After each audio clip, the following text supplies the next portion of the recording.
Alright guys, I'm going to try to make this short and sweet. We only have a few more minutes of light, or I should say before the lights go out, because we are officially on the dark. I got everything sort of cardboard out, as I do every year, to keep everything nice and dark. As you guys can see, cardboard in the window, nice old popcorn box, piece of cardboard in the trap there. Only the best for my loft, guys. We have second round youngsters already moved in, and we have some second rounders already, some second round youngsters shipped to me for the big races this year. They've been moved in already, and we will be moving the majority of these babies this week, because they are coming right along, right where I want them to be. And let me show you, actually, instead of talking about it. All right, so in box one, we got Jason and the Chris hen. This pair of birds has exceeded all my expectations this year, guys.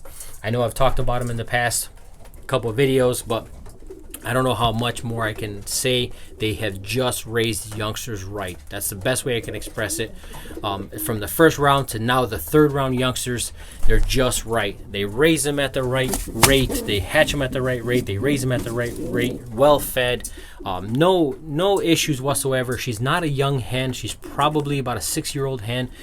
He's about a 4-year-old cockbird. So they're not young pair.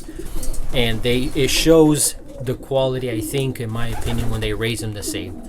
I will excuse a young pair, maybe a fresh mating from a last year youngster, because they don't really know, they're not mature enough, I think, in my opinion, to get the grasp of not sitting on that first egg and hatching them or incubating them at the same rate. And sometimes you get nest jumpers and things of that nature, because again, they're just unsure of themselves. Box two, we have, this is kind of a weird one, but I'm going to leave it. So I switched their eggs with a different pair that was giving me trouble in the hen's loft. Their eggs were getting damaged, probably from fighting, so I didn't necessarily want another round from this hen. I wanted a round from that pair. So I gave her their eggs, and I gave them her eggs. And at this rate, they're growing, I should say, they're growing within about a day apart. Ready? I'm losing my words here, guys. They're about to hatch about a day apart, so I don't want to switch them back. I'm just going to leave them. She is, in fact, going to raise another pair's young, and then that pair will be raising her young. They are due to hatch this week, and I think if I did my calculations right, I'll be weaning the youngsters the first week of May. And really, that's where I want to be. Anything after that is either going to be out.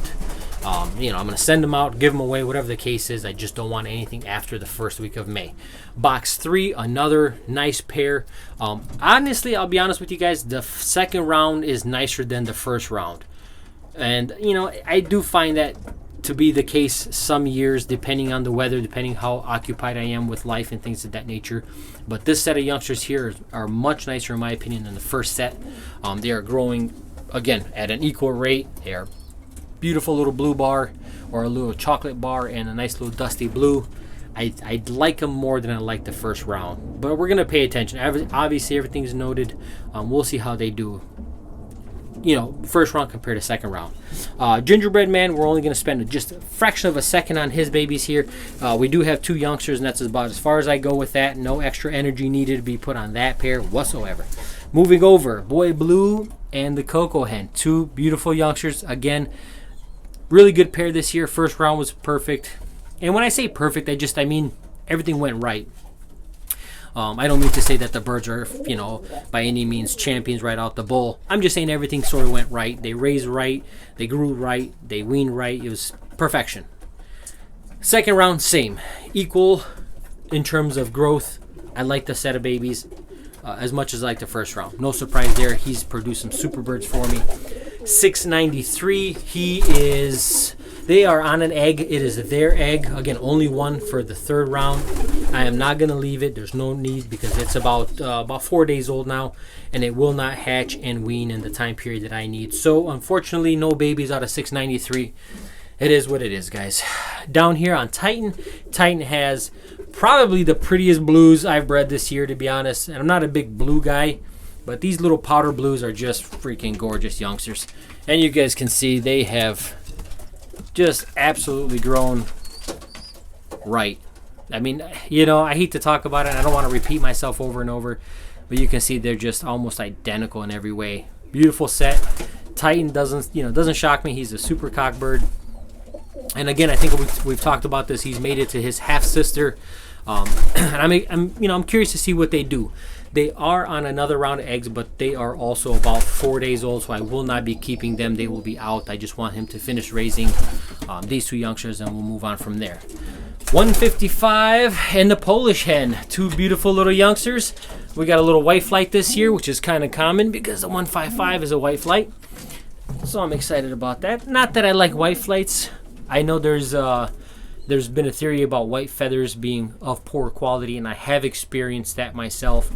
By the end of the race season, those flight feathers are so frayed at the tips. It's not surprising that they're a little late on the very last few races.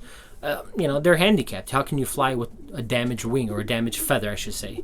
So white feathers aren't necessarily a good thing, even though they look pretty, and I like to see them in the loft. In terms of race or feather quality, they are poor because they lack that melanin in the feather. I think I'm saying that right. I'm not sure if it transfers. I know it does for humans. I'm not sure about feathers. So don't quote me, but because they lack that color, it just makes them weaker. And by the end of the season of hard racing, hard training, they just don't last. So white flight's not necessarily a good thing, guys, but we enjoy seeing them. Down here on the Andre, and look at that beautiful pair. That is a Jack Burek hen. Super phenomenal hen. Over Andre Tomas cockbird. He, of course, we've talked about this pair before. They gave us 1 youngster, and it's a nice little checker. About a week away from weaning, but that's okay. And down here on Phoenix and his hen, oh man. You want to talk about a rookie mistake, guys? I made a rookie mistake this year. And you know what? As embarrassing as it is, I am going to share it with you guys. They had a nice nest going into raising this youngster, but a lot of the nesting materials came out or fell out as they raised this youngster here, and I wasn't paying attention, and we ended up getting splay leg. So I've had to put him on ankle bracelets, basically 2 clip-on bands with a piece of string in between to keep his feet where they should be. He's again resting on this wing a little too much, and he's growing at such a rapid rate because he's a single youngster. But from what I understand, within about a week, the legs will straighten out no problem.